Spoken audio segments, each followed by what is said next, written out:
De vluchtelingen binnen al, voor zover mogelijk, tarret op een komst naar Friesland. Adressen binnen instudeerd en toekomstige woonplekken binnen op foto's besjoen. Een groot verschil met de vluchtelingenkampen in Kenia, dat ze nou nog zitten. De vrouwen die hier komen, binnen jonge vrouwen van 18 jaar, al dan net mijn lidsbaan, die binnen alleenig. Daar is geen man om voor ze te zorgen.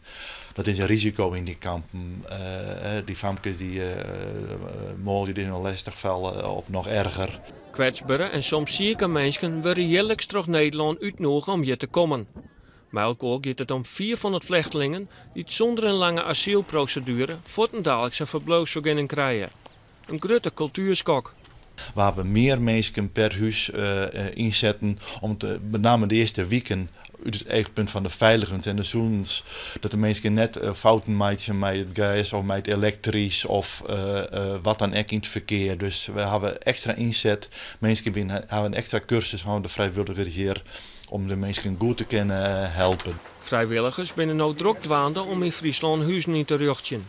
Er komen deze maanden 80 vluchtelingen naar steden en dorpen in Zuidwest- en Noord-Friesland.